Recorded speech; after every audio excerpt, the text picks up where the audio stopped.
So today I am talking to Anna, aka A.L. Rivers, author of A Touch Unexpected. It's something slightly different today, very much still romantasy, but think cozy romance vibes. So low stakes, but just as much of a beautiful story. We talk about empowering friendships between females, not pitting females against one another, and as well as having kind of a more ordinary guy, as much as we love shadow daddies, but someone who is just a great guy and not pushy and is understandable and is there every step of the way and who's very relaxing, like so consistent that I'm not second guessing, as well as just like a cool magic system. Side note, she does not use pregnancy tonics. She created something new that I had never read before. So I hope you enjoy this episode. Welcome to Busy Reading Romantasy, a video podcast that discusses books that merge elements of romance and fantasy while occasionally exploring other genres. We get to escape our world and dive deep into themes of good versus evil, power dynamics, and all of the delicious taboo topics. Curiosity and open-mindedness are a must. That being said, this is a podcast for mature audiences only and will contain spoilers. Your mental health matters, so be sure to check the trigger warnings of each book to decide if this is the right episode for you to listen to. Now, let's get into today's episode. Yeah, it's just, I feel like it's the May Gray vibes. May Gray, June Gloom. It's like a California weather speak, you know. Good to know. And I complain a lot because I'm in Southern California, so I feel like I have weather expectations. And I feel like my mood is just so much influenced by the weather. So when it's cloudy, I'm just a grump. Yeah, I feel that. So I'm originally from Seattle, and I was always like, and I still am, I love rainy days. And I was always like, I don't really get what people are talking about. I just love the rain. And then I moved to Florida, and now I can tell the difference. I can tell the difference energetically of when it's like a rainy day, so we're actually kind of in our dry season. I think sometime in like June, July is when the rain will start picking up, and we get that like every day at the same time. It'll rain for like 20 minutes. But yeah, we're kind of in the dry, and the heat's picking up right now. But yeah, I feel it. Oh yeah, that would be. Yeah. I know Seattle sounds really nice. Like I know some people have lived up there and they think it's really beautiful. Yeah. But then I'm like, doesn't it rain a lot? And I'm like, I don't know if I could. Yeah. I love the Pacific Northwest, and I think it's beautiful, and I don't see myself living there anymore. Oh, really? Yeah. So I'm happy where I'm at. I visit when I can, and I love it there. But yeah, I agree. Do you think you're like a Florida person now? Oh yeah. I would say there's like the heat kind of does something funky to people's brains, and there's like a special kind of craziness here that I just love. That's awesome. Yeah. There's not a lot of judgment because people are doing crazy stuff everywhere, and it's just I think a very free way to live. Oh man, so, yeah. I've only been I've been to Orlando, and then I've been to Miami once, and I loved Miami. Yeah, I have not. Yeah. I just was in like just north of Miami, but not in Miami. I get a little overstimulated, so I haven't it's not been top on my list. Yeah, no, it definitely is. The food is great. Yeah. And like I went there like when I was like 5-10 years ago or something. Gotcha. Now. So like in that state of mind, it was the best thing ever. Okay, gotcha. So now we'll see. I don't know. I'd probably be much more toned down, but yeah, the food was just so good. Amazing. Yeah, I will go and enjoy it properly someday. But maybe like try to find places that are like the more chill spots or something like that. Or just like a local that knows what they're doing, so I can kind of like turn my brain off and just be like, I trust this process. Yeah, exactly. Awesome. Well, first of all, thank you again for meeting me today, and cheers. I appreciate you so much. I got the Cheers. We are sharing a nice little beverage thanks to Anna, and thank you so much for the Oh yeah, beverage. no What a great problem. way I to thought it'd be fun having a little drink, and I was like, even though we're like literally as pretty much as far apart as we could be, yeah. I was like, oh, it'd be fun if we got to share a drink or something together. So I'm glad you. Absolutely. It's added a sparkle to my Monday. I've been looking forward to Yay! this all day. But I would love to start just by knowing, like, how did you get into writing? Were you a big reader beforehand? Tell me a little bit about all that. Yeah, so I feel like the answer I'm supposed to give is that yes, I was a big writer or a big reader when I was younger. Um, but I want to say in reality, I was like, I've gone through like phases. I don't know if Mm-hmm. that's more Mm-hmm. common, but like you read, or I read a good amount when I was young, like in elementary school. But then, middle school and high school and college, you have to do like a lot of assigned reading. So then I Mm-hmm. didn't really do that. Um, but then I started to get back into reading, kind of like when I started working full time and had to commute and stuff like that. Mm-hmm. Um, and then writing, I liked drawing as a hobby when I was growing up, so I didn't really do much writing. But I am in my career is in like B2B marketing.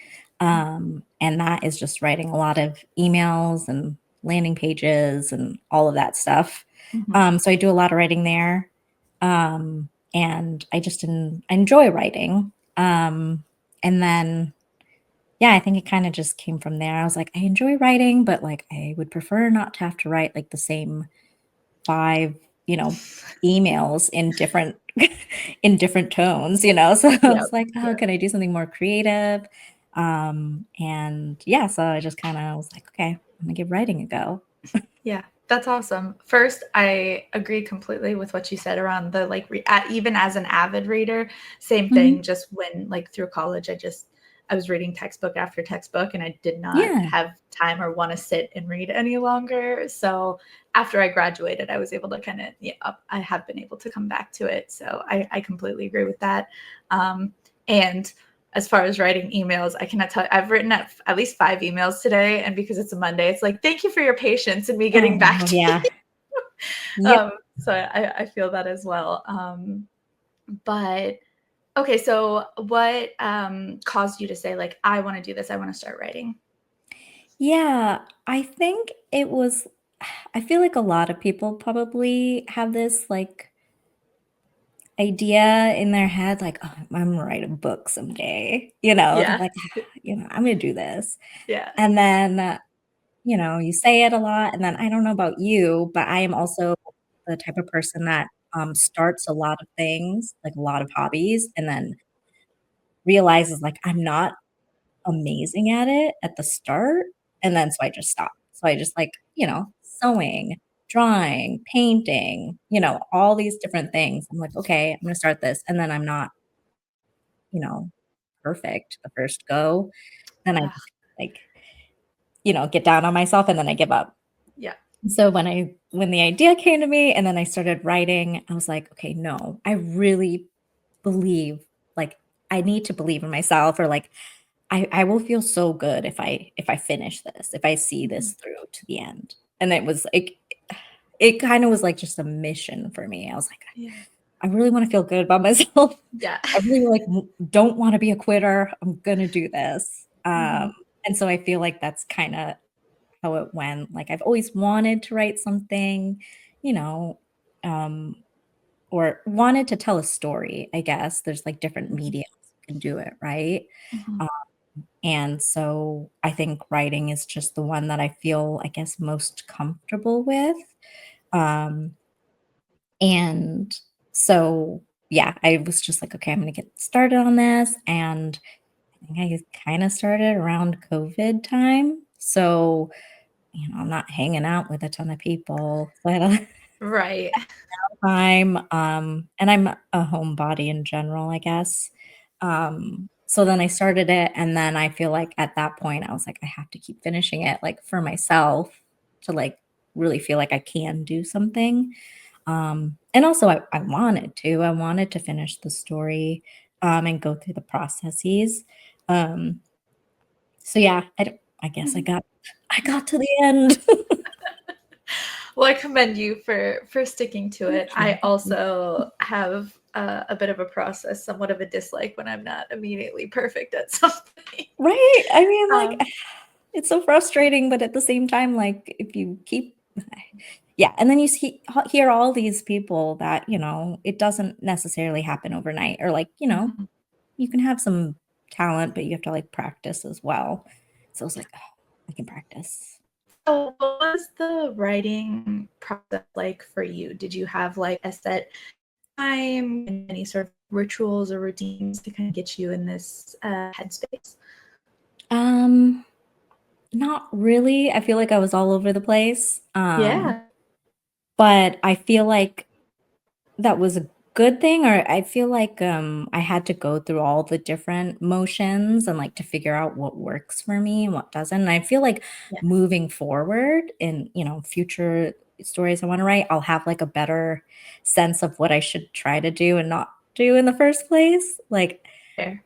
I think, I guess maybe some of the other authors you've talked to, or, like, for me, I think it'd be, first draft, hot mess. I mean, I call it like a half draft because I just made like a bunch of bullets, and then I would like kind of write out the chapters that I was like most excited about, because I was like, oh, I have to keep myself motivated. So I'm just going to write like the bits that I liked, the most, get it out there.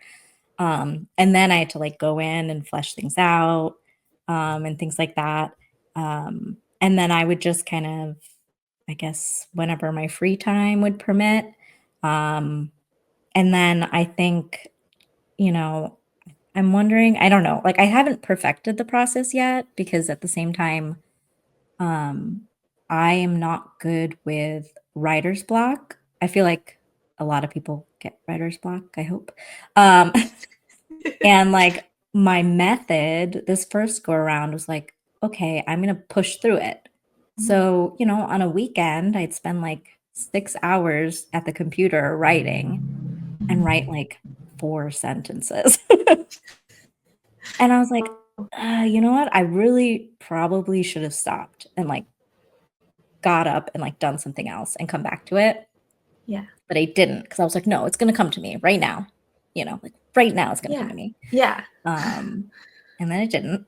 So I feel like that's like probably my biggest learning, is I'm like, okay, next time around, if I have writer's block, I just need to like step away and just like do something else, whatever it is, and try again later. Like it's just a waste of my time and it just frustrates me. And then, mhm. after work, or, after whatever, I'm like walking my dog with my husband, and then he just has to listen to me complain about how I couldn't write anything. And so I was Oh, like, okay, I need to not yeah, do that. fair, fair. Yeah. Yeah. Yeah. Well, thank you for sharing that, because I think I'm sure that comes as a relief to probably a lot of people who maybe don't come from a writing background. I think to go through those struggles, like that's part of it as well, and to figure out what works for you and what works for you may not work for anybody else, obviously. So it's kind of doing the thing is the quickest way to figure out how you can do it best, you know? Oh, yeah, definitely. Yeah, I think that's, like, a perfect way of saying it, is, like, Yeah. until you do it, like, you're just not gonna know. Like, you could read Right. a million blogs or, like, watch a million videos of people saying, like, "Oh, this is how I do it, and this is how you should do it," and then, Mhm. like, until you give it a go, you're not really gonna know. Yeah. So, you just kinda Absolutely. gotta do it. Absolutely. What about the publishing process? What was that like? Like, what were the real challenges? Yeah. Yeah, so I'm self-published, and that was a very, like, interesting, I guess, process to go through, Mhm. and it was just a lot of trial and error, um, and I I think, like, I've learned a lot again, and, like, um, everyone's gonna have, like, their own way to go about it. I didn't even try to query this time again. I think I just went straight into being like, "I'm gonna self-publish." But I think that was mostly from me, I guess, not being confident that I would get far in querying, I guess. And I was afraid that if I had tried and I got like rejections, that I would just stop and not even finish the process. And again, like that was my real goal at the end of this all, wasn't like, to whatever, have like a million people read it and like get this big deal. It Right. was just like to finish this process so I could be Yeah. proud of myself. And so it's like, okay, I'm just gonna self-publish. And then obviously self-publishing is like a whole thing. Mhm. I would say that I don't know about you, but I browse Reddit a lot. I'm like a Gotcha. lurker though. I've like never actually really posted in there. But there's like the self-publish subreddit. And then there's just, TikTok and Instagram creators that talk about the process. And and then like some websites and stuff. And that was really helpful for me before I even like started that, was just kind of listening and reading what other people did, Mhm. like their recommendations, whatever. I could go on and on about it. And like I hope to actually kind of help give like a synopsis of what I did, but Mhm. just reading about what other people's process and recommendations are before I dove into it was really helpful. Mhm. Because just even thinking about like paperback versus ebook versus hardcover, and like where do you promote or where do you publish? And it's like small things like the recommendation is if you want to do paperback distribution, you'd maybe try through Ingram Spark. But because that's how a lot of bookstores and libraries will buy books, right? Um, Gotcha. but many people say Ingram Spark isn't great for ebook distribution, so then you should use like Draft to Digital, which is like another platform. And then Mhm. it's like you have the concept of like, do you choose Kindle Unlimited, or do you just do like but if you do Kindle Unlimited, you can't have your ebook anywhere else. And it's just like little bits Yeah. and pieces like that. Like, where do you want to go? Where do you want to try? I ended up doing Kindle Unlimited first, as like for ebook, is like through there, just because everyone's always like, romance readers, they're voracious readers, they read a lot. So you Mhm. should go through there because, like, it's an easier entryway, I guess, for Mhm. unknown authors, debut authors. Because I can't blame someone if they're like, who is this person? Wrote a book. Right. You're asking me to spend money on this unknown author. Mhm. Um, so a subscription like that is nice. Um, but then you have the whole idea of like, okay, it's limited to one, distributor, and like not every, it's just not very inclusive, and yeah, you got issues Mhm. there. Mhm. So it's just like figuring all of that out. Um, I would say I did use a copy editor before I ended up publishing, and I thought that was worth everything. Okay. I really appreciated someone taking the time to like read my story and give me insights into like how to improve it. Um, and then yeah, I think there's just so many things. And then once you self-publish, you're like, oh, okay, I've done the work. And then you're like, oh no, but I have to promote it now. Otherwise, Yeah. no one will see it, because there's like millions of books that are self-published Mhm. each year. But it was definitely a really good learning experience. I think it's one of the main other reasons I wrote a book, was like and self-published, was I wanted to have the experience firsthand, Mhm. and try it myself so that in the future I can learn from it and like improve and iterate. Mhm. Um, and maybe try pub someday if that happens, if I gain the Yeah. courage. Yeah. Yeah. That's awesome. And even going back for a second, you mentioned how your goal was to to get the book published. And like, I think that was a great reminder as well, because then relating it to the podcast, it's easy to go like, I want X amount of listens or whatever. And it's good to kind of step back and look at, are your goals like intrinsically motivated, as in I just want to do the thing, versus kind of extrinsic factors of having how many other people or whatever. I just like when it's something that is meaningful and you can accomplish regardless of how maybe other people take it. So I appreciate that. But yeah, so getting into Touch Unexpected, which I have right here, and it is absolutely gorgeous.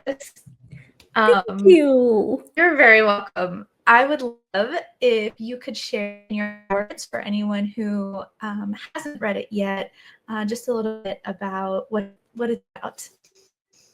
Yeah, sure. Okay, so I feel like authors are always like, oh, this is the hardest part, is trying to explain your book. It is, yes. And I do agree. It always feels kind of awkward. But so basically, it's just like about a young woman who has basically was born with like an enchantment wherein like men can't touch her and vice versa. And like literally like can't just because there's like a kind of like an invisible magical barrier. And so she kind of lives that way her whole life. And then, but there's like a proverb that says, hey, on your 22nd birthday, you know, the magic will disappear. And well, when we start off, she's 21, turning 22. So basically we get to follow her as like she comes up on this big birthday, and at the same time or around the same time, coincidentally, her, you know, best friend's older brother comes back into town after having studied for a few years away. And yeah, so I guess, you know, kind of friends to lovers. And he, you know, lends a helping hand, if you will. Yes. And yeah, that's kind of what the story's about. Yeah, amazing. I love it. So, this is the part where I give my little disclaimer that if you haven't read the book yet, now is a great time to pause, go read the book, and then we will continue on, because the rest of the discussion will contain spoilers. We're just going to talk. There's now free reign, nothing we have to hide here, which are the best kind of discussions. But so to start, I would really love to know just kind of like where this idea came from, and then specifically kind of the setup of the story. Like you said, she's one about to turn 22, and kind of all of the pieces that had to be in place to allow the story to flow. Yeah, so in all honesty, I can't remember how the story like came about. Again, Yeah. I must have just, like a lot of people, I assume. There's just like moments when you daydream, or there's just like when you disassociate from Yeah. things and you're just like thinking and like, oh. And then obviously it was like around COVID, and then like since Yeah. COVID, Yeah.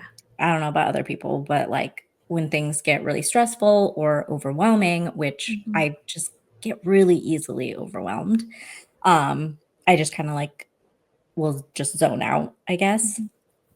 Mhm. Or I take a lot of naps, and like, you know, before I fall asleep, you know, whatever it is. Mhm. I feel like, and so the idea, I think, kind of just, honestly, I don't remember. I feel like I should. I feel like I should have a good reason. I feel like I should have a good answer for this. But I don't. I think it like came about, and I think Yeah. it's kind of like a ridiculous concept. I remember being like, nah, I can't do this. This is not serious. Yeah. Like, this is just a daydream thing. This is weird.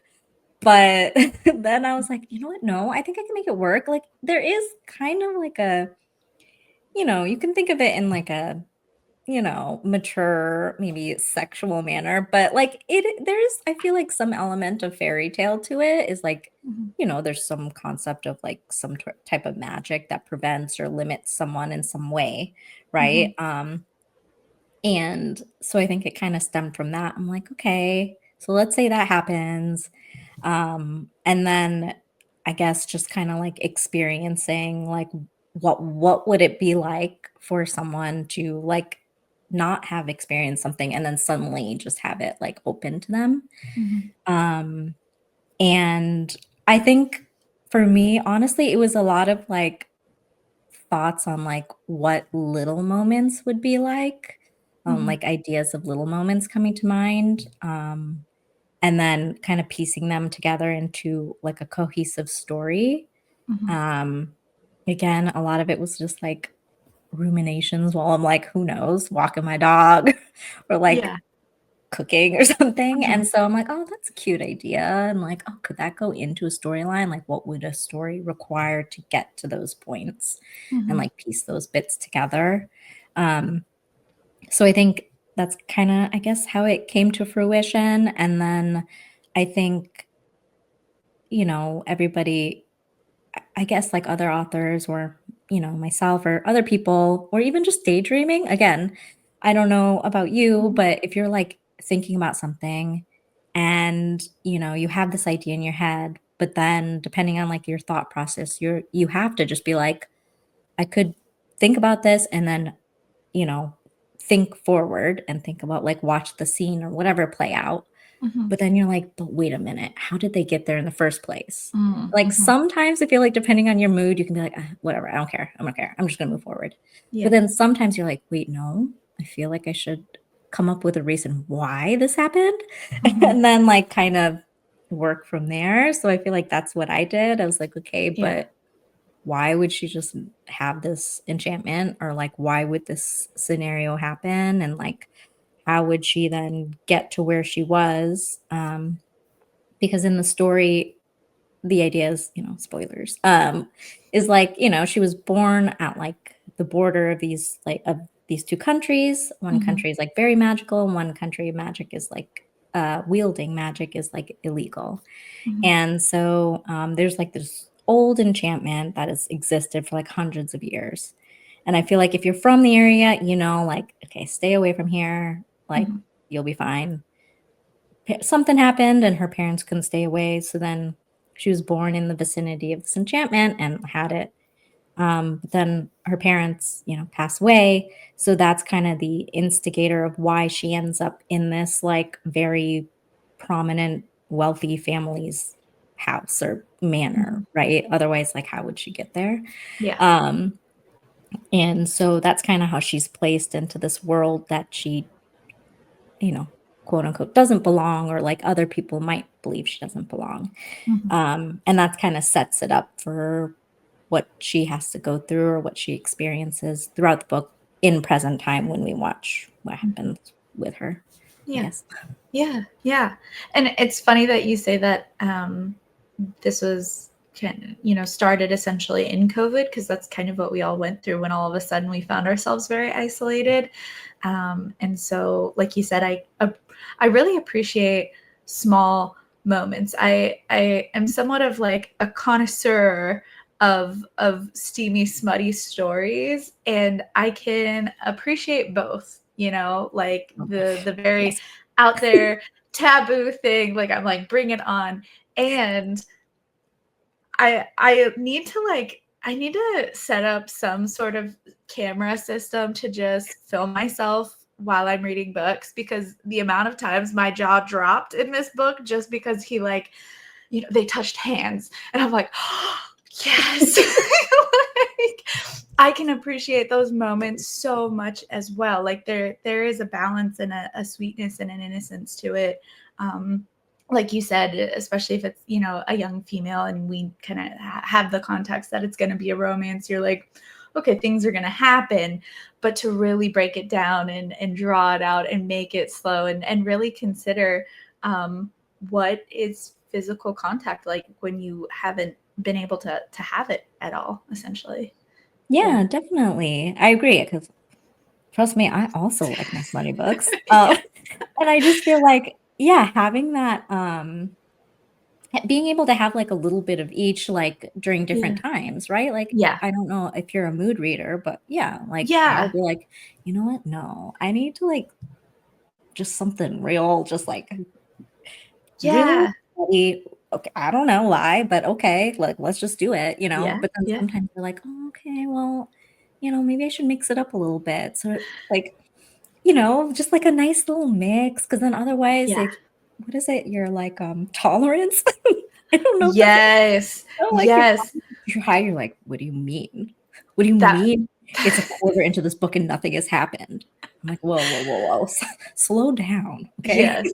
No, I agree with that wholehearted. As a single woman, I feel like I need to keep me in, like, the smutty books have me way up here, and then I'm Mhm. like, let's bring it down a little bit for a second, you know? It's really easy to just like get lost in like, yeah, the smut factor. You're just like lost Yeah. and waiting in there. And then you're like, okay, you know what? Maybe I should take a break and like switch it a little bit. So that when I come Yeah. back to it, there is a little bit of shock or like intrigue. Otherwise, I'm just like, That's just okay. Yep. Yeah. Yeah. No, absolutely. Absolutely. Yeah. And so we get the prominent wealthy family that she ends up living with. Her best friend is Valentina, and then the older brother is Jonathan. So starting with Valentina, I am excited to talk about her. I loved her as a side character, and the more you got to know about her, um, she was so smart, and the kind of things that she had going on in the background to kind of push them together, and just the awareness she kind of brought to everything. What was it like writing a character like her? I'm not gonna lie to you. It was hard because Yeah. she is like opposite of everything I am. Oh, fair. Okay. So I know she's like, again, not that many people have read this book, but like she is like the fan favorite, I guess you would say. Yeah. Like she's my favorite character. I mean, like she's a lot of people's favorite character because she is smart and like she says what she means and like she's Hmm. funny. Hmm. Um,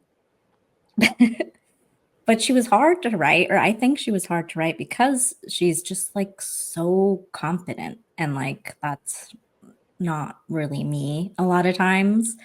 And so it was hard to kind of write her, but it was also really fun because I'm like, Hmm. oh, what would I say if Yeah. I was confident all the time? What would my reaction be? You know, like, Yeah. um, and I feel like I really did need her as a character. Hmm. One to offset Rosalind because Rosalind is like very much more like reserved and meek. Um, and also, I know this is a romance. It's the romance first, I would say, but like I like to think she is really the third main character. Like I Hmm. didn't want her to just be necessarily like a side character. I wanted her, it's like I'm like, oh man, how do I say that she's the third main character without people thinking she's like a love interest? I mean, she's not because she's the main Yeah. male. I Yes. mean, each their own. But Yeah. in this one, she's just purely like the best friend, right? Yeah. And like, but I Yeah. mean that as in like she's her own character. Like without her, I feel like Rosalind would be very lost, or Yeah. and love I love friendship. I don't know what else to say. Yeah. I just feel like friendship is, and I don't want to limit it to only female friendship, per se, but Yeah. I do think it's just strong to have a best friend or a close, Mhm. multiple close friends, but they can just change your life and like make you such a good person. Like I just Mhm. feel like friendship is so beautiful. Yeah. um and so, in addition to telling like a love story, I wanted this book to also be as much of a love story as between like romantic partners, as much as Mhm. like this is like a friendship love story. Like these are two Yeah. people that just like really care for each other. And so, yeah, she was great. She was my Yeah. favorite. And if I ever get her, I want to someday write a sequel to this. Okay. It's not gonna be my next one just because Yeah. I feel like I need a little break. But It would be in her perspective, I think, from her Oh, I love that. perspective, but that would be Yeah. really hard. Yeah, I'm a little daunted at the idea of writing a whole book in her perspective, but, Yeah. yeah, I really liked her. I think a lot of other people did because she is Yeah. just so unapologetically herself. Yes, I think that's definitely admirable. And I personally would love, and I can imagine what, like you said, being daunted about writing that. And I think from a reader's perspective, being able to get into her brain to just understand the process at which she's comprehending things and playing her parts and still being, because this is a book about, kind of high society and there's rules that you have to play by and things like that. But, I also really appreciate what you said about the piece around friendship because she is a great friend and it's I think kind of common to also deal with themes of maybe like miscommunication or jealousy or kind of those pieces that could really easily pit women against each other and to have a friend who is of higher status of you, who has it all, who's beautiful and confident, and you're not, but to just continually like that it was such a beautiful friendship that also adds to the cozy element of like this was really enjoyable to read. And to see how much she supported her and how much she wanted Rosalind to win in her own way and the love there. And I love the conversation when she was like, I was so excited to hear about your sex life, but now that it's my brother, like I can't get those details. Like I don't want them. But even the conversation that they had towards the end, because Rosalind kind of keeps, as she's figuring out, because she doesn't know what's going on with her and Jonathan and how she feels about it, how he feels about it, how society would feel about it. So she keeps it a secret for a while.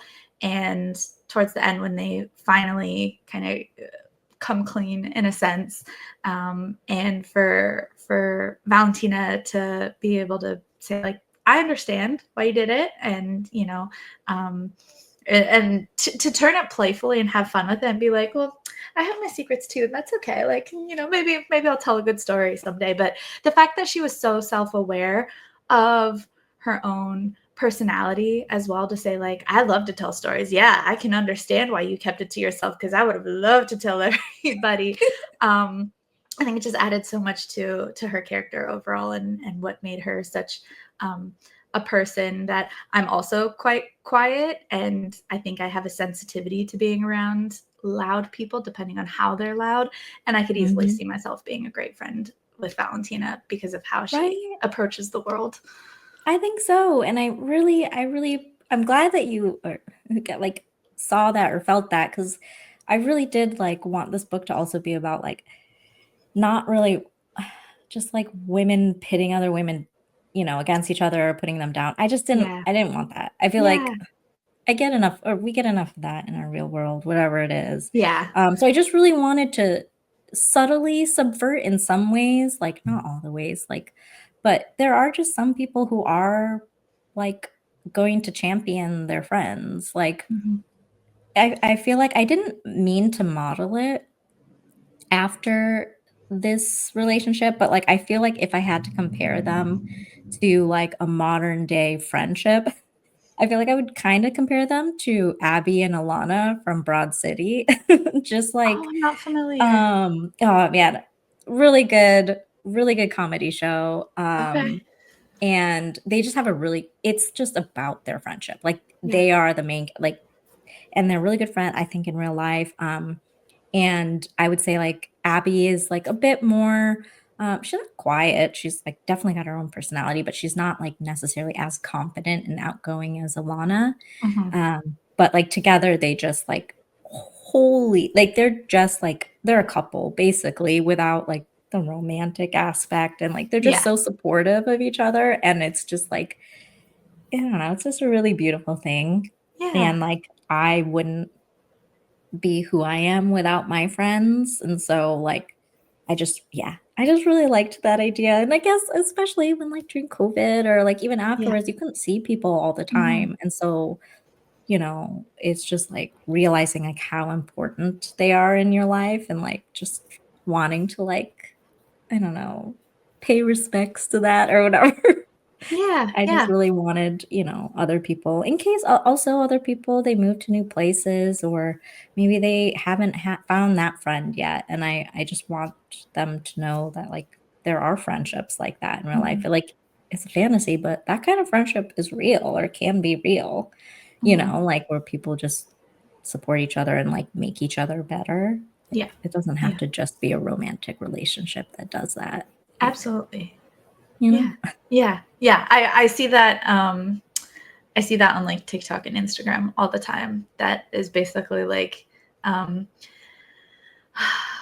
obviously biologically we're looking for like, a partner or a mate in most cases to like kind of do life with. Like there's all this focus on this, and it's Yeah. like, but think of all the friendships that you have that like just feed your soul, and like how much love there is there that I think can maybe sometimes almost be taken for granted because we're so focused on like finding this other thing.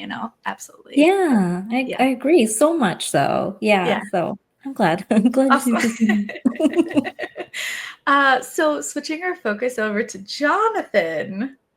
Whew. The Mhm. banter, the tension, the caring. Bring me into kind of his world a little bit, and like what that was like writing. Yeah, so I feel like again, I don't think this book is not like, some amazing like Tolkien like ask like I'm not writing something new, right? I feel like there is that like it's like this story has been told before. Like I'm aware. Like the whole point was I wanted to write like a really kind of like chill book. It's like a Yeah, book that you could pick up, read little bits, put down, come back to it, or you can read yeah. it in like a day, like whatever.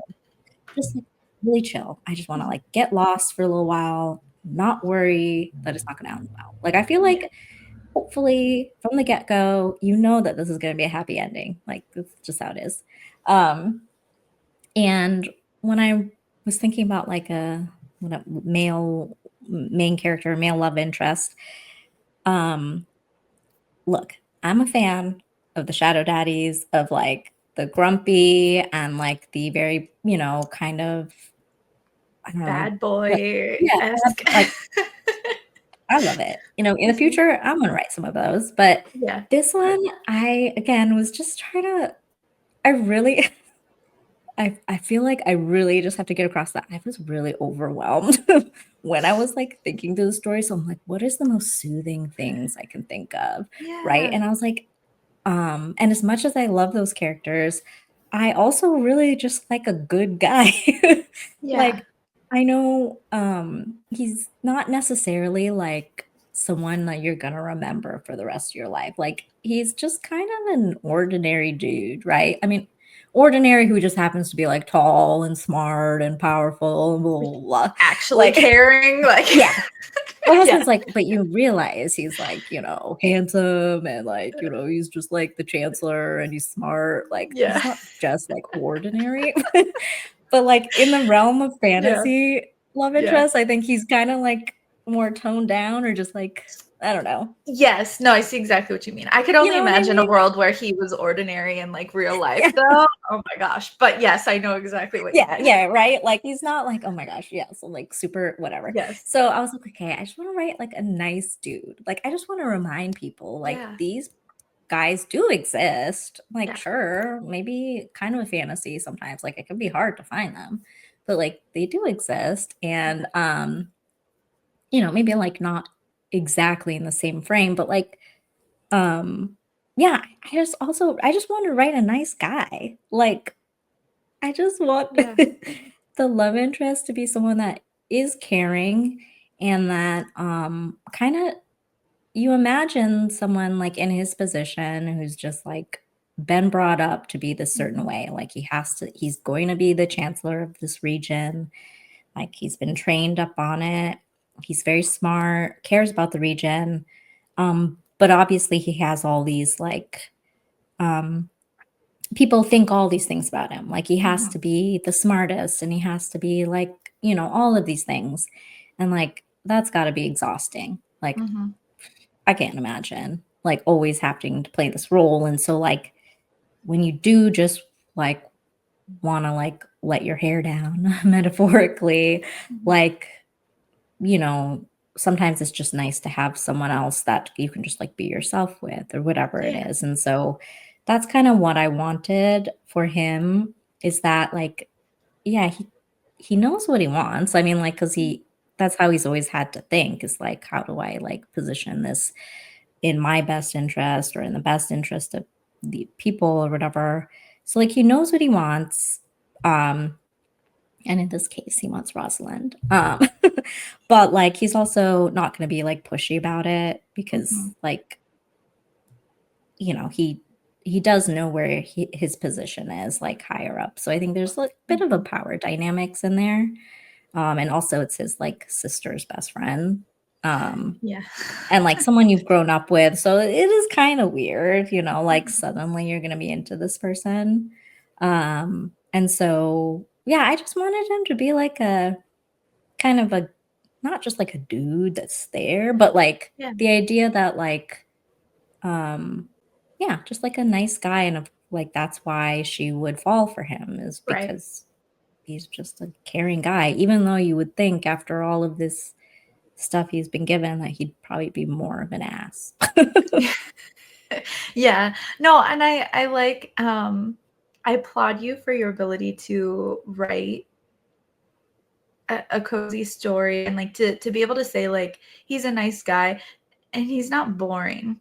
Like it's not, like you said, there is a little bit of a power dynamic, but I think even the way that he was able to bring in the banter that kind of created that tension, and his the way he joked with Rosalind and wasn't pushy, like you said, that was a big one of just kind of, I think that's another like common thread in romantasy books, is kind of obviously a more dominant man, and he is Mhm. experienced and she's not, and the way he can kind of joke about that in a sense without coming off as like icky or weird or anything like that. So even though we kind of joke about him being uh, ordinary or even nice, it's like by no means does that equate to boring. And I think like I trusted him the whole time, and that is such a relief. Like, I can't tell you how many you're like, oh, I don't think this is gonna end well, or like that's kind of the running joke with the bad boy of like, we get to enjoy it in romantasy books, and in real life, like that would just go Yeah. terrible. You'd be like, "This is a red flag, you should not." Like, if your Yeah, friend was dating this guy or whatever, you'd be like, "No, I right. don't think you should keep dating him." Yeah, no, ever be like, "What are you doing?" So I really appreciated him, and it's kind of funny to like actually stop and think about how he's different, or like you even said, when you compare it to other things, Yeah. kind of just a little more like it is a cozy It's romance, a little more gentle, more chill. yeah, Yeah, chill, exactly, more and gentle. That's what I yeah, want. yeah. Just But despite it being a cozy romance, my brain really did a number on me towards the end, and we will get back to that. Before I Okay. get to that, Mhm. um, I wanted to ask you about creating the magic systems, and especially when they travel together, the three of them, thanks to Valentina's Yeah. orchestrations. Yeah. Um, like kind of the like music element, and then Rosalind is seeing like some gold stuff, and kind of as that part came out. And I don't know, have you seen Sinners by chance? No, I want to. I I know haven't seen it everyone yet. everyone I is really talking wanna see about it. it. I highly recommend it Oh, because okay. I've been listening to the soundtrack nonstop. I am one of those ones where I was telling my friends, I was like, if you haven't seen, I'll go see it again. I'll go see it again with Oh, you. really? Yeah, yeah, yeah. But Okay. there's a piece in there about like the almost like the magic in music, and how music Mhm. can bring us together, and it connects us with like both our ancestors and like those in the future, and like kind of all those things. So that was definitely on my mind when I read about kind of those scenes, and involving that in there. But yeah, I guess whatever you'd like to share about like how you created all of that as well. Yeah, I feel like, I mean, you read a lot of romantasy, things like that. Yeah. Like, there are everyone has come up with every way magic can Yes. exist, right? Yeah. I just don't know, like, if I don't think I could ever come up with like a brand new magic system or whatever. Like, oh, guys, That is a this is tall great. order. Yeah. Yeah. And I was like, I'm not gonna try. I'm not gonna try.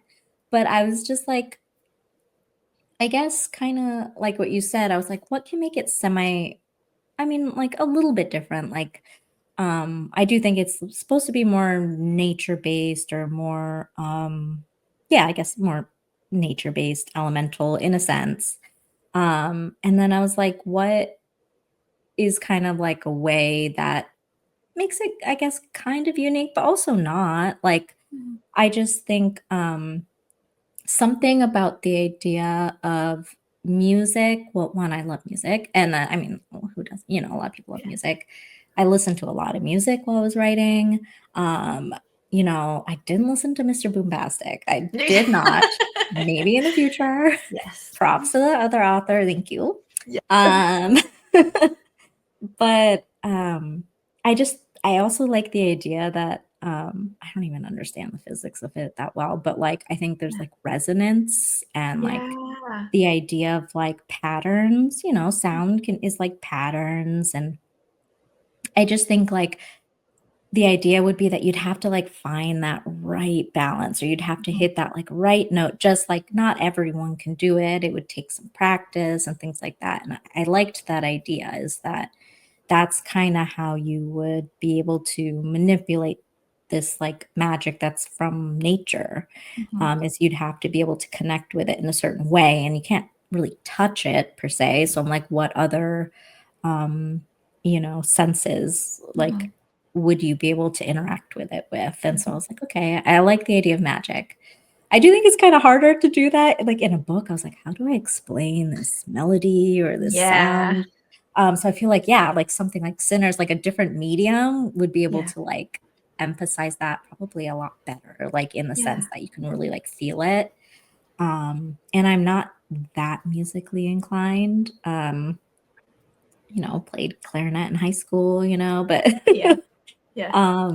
so that was, you know, kind of there. So I feel like I touch on it Yeah. without like going too deep, because like I don't want Yeah. like some Yeah. music prodigy to be like, this is all wrong. This This is not makes how no this sense. works. Yeah, yeah.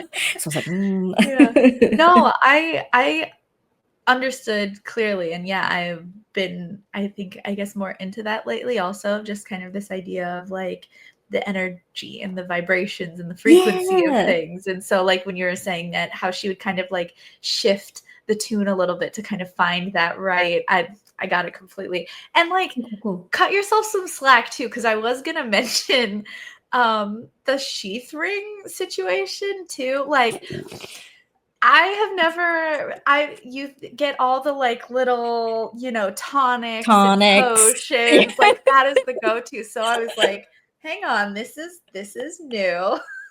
Trust me, it was a tonic at first. Okay. Early iterations, I was like, it's gonna be a tonic, and I was like, Yeah. there's gotta be some other way it can make this a little different. Yeah. And yeah, Yeah. Yeah. No, I like that. And then also just like the idea of her, Rosalind, being this kind of well of power that she can't use. And it like I think it was such a brilliant way to connect it all of like she had this enchantment where she couldn't get touched. And then we learned like, oh my gosh, if people could touch her, they would have found out, and like who knows what have happened in that case. So like I think it all works together beautifully. And I commend you on like I again, no tall feet, kind of creating a world in general and having to put together a magic system and making it make sense and not just throwing things in there for the sake of throwing things in there. I think it all logically made sense to me. And also just again going back to the cozy romance aspect of like, thank you for not making me try to like overthink and try to piece together and guess oh how yeah, everything is I was gonna work. 100% sure. Another thing, I was like, this is not gonna be complicated. Yeah, yeah. I No, don't want you to like absolutely. come back from it like a month later not having finished and being like, wait, what? What What is this? What Yeah. happened? Not No. that there's anything wrong with that. It's Yeah, just that's yeah, a different kind of story, I feel like. yeah. No, absolutely. And so then, like, getting closer, what I mentioned earlier, getting towards the end, and, We were talking before this about kind of focusing on cozy romances in general, and just kind of the different tone, and how a story can be enjoyable and not, boring, in a sense of like, compared to someone who's out there like slaying dragons and fighting wars and all this like crazy stuff. And I think it's such a great book to have in between, to give your brain like a break that you can just really just sit back and enjoy it. My brain wanted to fight me on this because I was getting to the end. I swear there was like that much left, and I was freaking out because I was like, "Where's this gonna end?" I was Oh like, no. "That I feel like there's something with Alora that's gonna end badly," and like I don't know. I thought she was gonna get kidnapped, and it's funny that that's where my brain went, knowing the type of stories I read. And then when Alora's like, maybe we can talk somewhere private, I was like, it's Yeah, happening. no. She's gonna get kidnapped. It's gonna end on a cliffhanger, and like book two. And that is not at Mm-mm. all what No, happens. I can't do cliffhangers. So you're not Like, finding a cliffhanger from me. no, and it resolved so beautifully, and I was amazed by it when Alora was like giving her a gift, and my brain was still like, I don't trust it. I don't trust this. And like to even track and reflect why I was assuming the worst was going to happen, and it didn't. And it was all okay. And it ended beautifully, by the way. I felt content, and it wrapped up, and I loved it. And it was just funny to note that in myself, compared to what I normally read, where like shit hits the fan in the last 100 pages. I was like so tense. And again, I had to like remind myself, relax, enjoy this. It's okay. um, yeah, I guess just like what were your thoughts as far as kind of the ending and resolving everything the way you wanted to? Yeah, so I think again, I think we kind of touched on this a little earlier, like the Yeah. whole again, not that this whatever. Like women pitting women against other women. Yes. I think easily it could have been like again, I didn't like it wasn't like my goal in life to subvert it, but I didn't want that to be the conflict. Like I Mm-hmm. didn't want this like perfectly nice person and this other perfectly nice person to then like have like some to go at it or whatever. They're Yeah. just two good people who are in different scenarios. Like I feel like you can understand Alora's place. I feel like you can understand Rosalind's place. And then like they're able to just kind of like talk it out or whatever. I just I wanted it to be like that.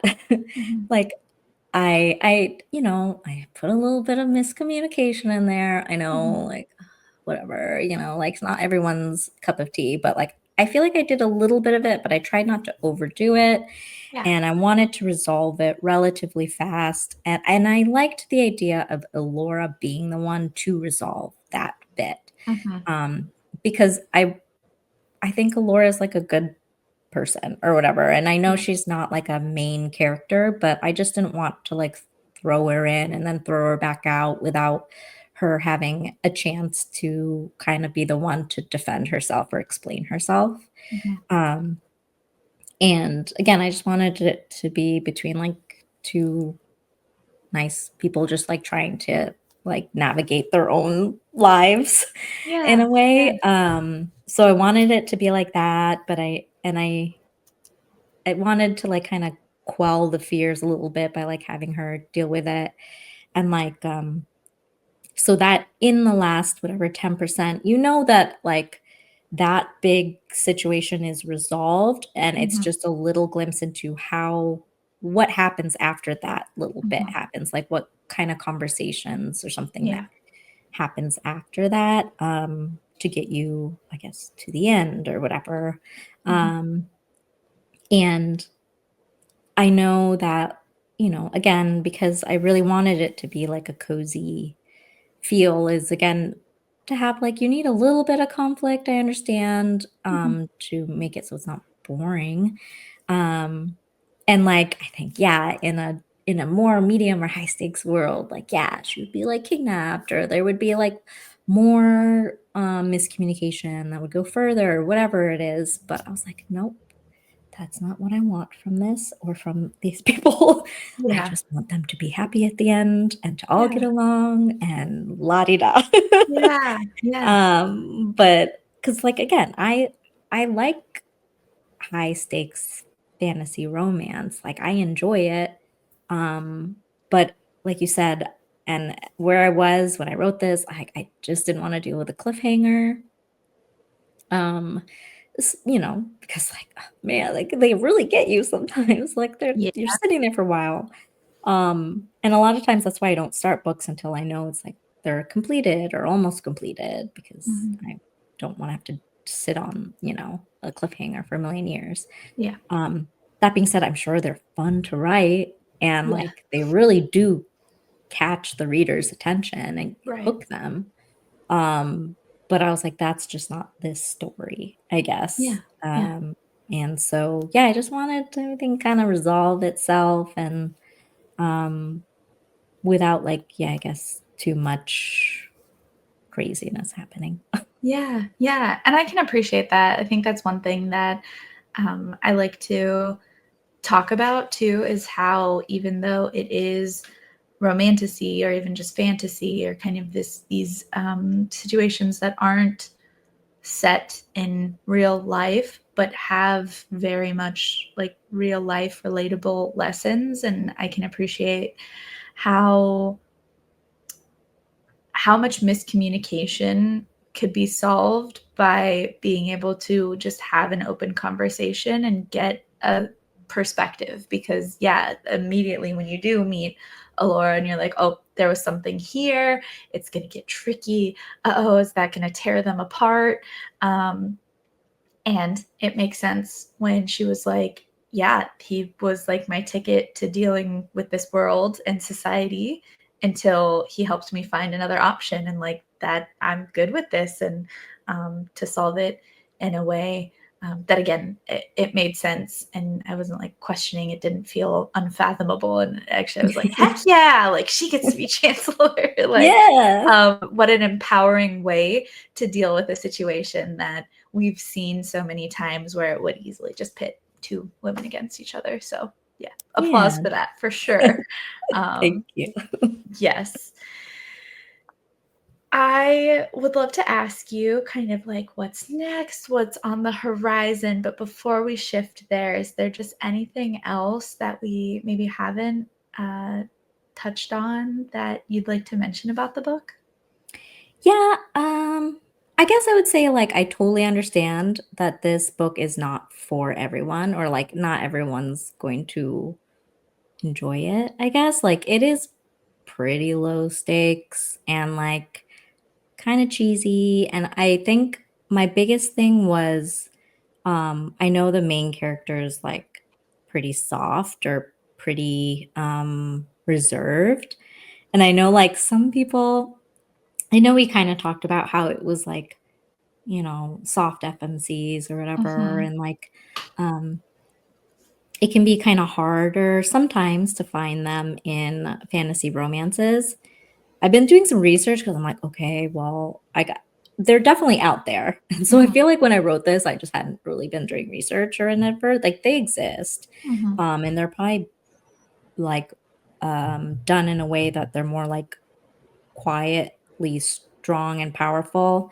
But yeah, I would say, like, I definitely understand that Rosalind is probably not going to be everyone's like cup of tea for like a main character, because she is pretty quiet and shy and reserved. And I think by the end, like, she gets a little bit more, but like she doesn't suddenly change into this Mm-hmm. like different person.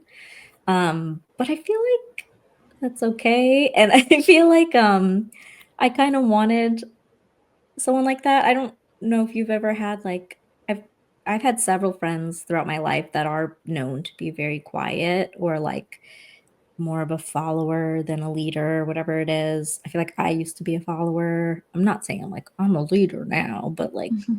you know. But then when you hang out with them like on their own, or once they're more comfortable, they like open up and they're really good friends. They're really cool. Um, and so I feel like I just wanted to try to have a character like that. But I just know I remember, like, the very first I had my, like, sister, she's kinda like my reader at every stage, Mhm. and, like, the person I bounced ideas off of, and I remember, like, I gave her, like, my half draft or, like, my first draft or something, and she was like, "You gotta fix Rosalind." Like, he was even more, Yeah. like, meek and soft, and then she ends up being like she has, like, 2 a few moments in this book where I feel like she Mhm. stands up for herself, but, like, I Yeah. guess in the first version, Mhm. girl just never did anything. Mhm. Like, Fair. I feel like, in my head, I was like, "Yeah, but that's what Yeah. someone wouldn't do anything." But I'm like, Yeah. I understand in, like, a storytelling aspect that you Mhm. would, as a reader, hope to see that person, Mhm. like, fend for themselves or whatever in Mhm. some way, shape, or form. And I feel like that has kind of that's I think one of the cool things about having written something is then, like, reading new Mhm. stories or, like, watching new movies and realizing, like, I'm I'm like, "Why did that character, like, suddenly get like, was suddenly really brave or suddenly did something really cool?" Right. Sorry. You're okay. No worries. But, but, like, I get it now as, like, a storyteller, like, why Mhm. you would want them to stand up for or why you would want, Mhm. like, some big moment for them because, like, otherwise, as a Mhm. reader, you're like, "Come on, man. Mhm. Come on." But I just remember yeah, I just know that, like, this is like a blanket statement. I know not everyone's gonna like this book, Yeah. and that's okay. And yeah, the main character, if you don't like him, I can understand that you're probably not gonna like the book. But yeah, I guess just a heads up if you want that she's pretty soft. That's fair. Well, and also I think that that's another thing that I appreciate the book brings kind of maybe more balance to what I read necessarily because obviously I read quite a lot of high stakes or darker, heavier things, and they do often have these like very large showy ways of like standing up for themselves, and I can admire them and I don't always feel like I'm them in a way, Mhm. and I can very much relate to Rosalind because even towards the end, when she gets that engagement essentially, and I feel like I'm so much like that where I it's easy for me to fall into that kind of like meek, like just tell me what to do and I'll listen, and Mhm. it takes her some time before she turns around and is finally like no, and I can appreciate that so hard because sometimes I'm going along with something and then I'm like wait hang on you know um and even in that like kind of softer way essentially like that is very much relatable to me, so um again extra credit to you, and I really enjoyed it. Aw, So yeah. thank you. So I am curious, like what's next? You kind of mentioned that you would love to do a second book someday, but taking a break. Do you have an idea of what you'd like to do next? Yeah, I have like a new story idea that like I really want to like dive into. Yeah. It's fantasy romance again. Yeah. But I do think it'll be a bit more like adventure-y and maybe Okay. medium stakes. Yeah. But yeah, just new characters, a new concept. I have not even really started. I've just like Okay. kind of come up with like the very bare bones, but I think that's what I want to write next. And then maybe afterwards come back, revisit this world. But I just yeah, I guess I have like a new, set of characters I want to try, slightly different world. And then like I give props to authors that can write series. Like same characters, same world again and again and again. It's just it's like so consuming, I guess, to like write a book and like feel for these stories and characters. And then like yeah, I don't know about other people, but I was like I'm in too deep. I got to take a break. Yeah. I got to step back and go somewhere else for a little bit and then maybe I Mhm. can come back, but I'm like yeah, I gotta explore another world. I guess it's kind of like reading. Like I just kind of want Mhm. to explore a different world for a little bit. Yeah. Hopefully this one won't take me like 4 years to do, but yeah, that's like my next goal is to cut my writing time much shorter. Fair, fair. Well, again, as I mentioned, just thank you for being you and offering a different perspective. Because again, there's been times where I think I've heard some discussion around the level at which books are being produced and consumed. I say that I try to be against consumerism, except for when it comes to books. Like that I is my one understand. thing that I I just understand. it's too much. So I think it is more often I see authors who are banging out book after book after book after book, and I think just what a great reminder that again, do it at your pace and do what works for you. At the end of the day, like Yeah. that's gonna work out the best. So yeah, Yeah, I'd go crazy. I mean, that would be the dream is to be able to like write much faster or whatever yeah, and stuff like that. And I'm hoping I've made some learnings or I've gotten some learnings from this experience to like yeah, improve, but I feel like I'm slow. Just everything I do is slow. So I'm okay. it's fine. It's all good. It's all good. It's all Don't worry. good. So yeah, and then Awesome. I want to thank you for reading my book, taking the time to read my Yeah. book. I know it's like a lot of you have like a life outside of this. So, um, thank you so much for taking the time to like read it and like talk about Yeah. it with me. Like that's really nice of you. Thank you. No, absolutely. I love what I do, and I am happy to invest the time. And thank you for reaching out. You've been so kind through this whole process. So it's always great getting to talk to just different authors and get more of their story. And I think I gain a whole new appreciation for the book as well after I have these conversations. So I'm very excited and I will keep up with you and excited for whatever comes out next, Thank whenever it you. comes And out. obviously, I'm But gonna keep in touch with this podcast because, like, really, I don't care about spoilers. So, like, when you guys talk about it, I'm more like, okay, at least I know what I'd be getting into going into some of these books. And absolutely, like hearing the other authors' perspectives on writing and like what excites them. Yeah, this podcast yeah. has been really fun to listen to. I really enjoy it. So. Thank you so much. Perfect. Well, before we finish up, do you want to let everyone know where they can find you? Yeah, sure. So I am mostly on TikTok and Instagram at AL Rivers Writes. And then I do have a website. It's also alriverswrites.com. And so you can check those out. And then the book, I only have the one, A Touch Unexpected. And you can get that on ebook or paperback, pretty much most places that you would get books from.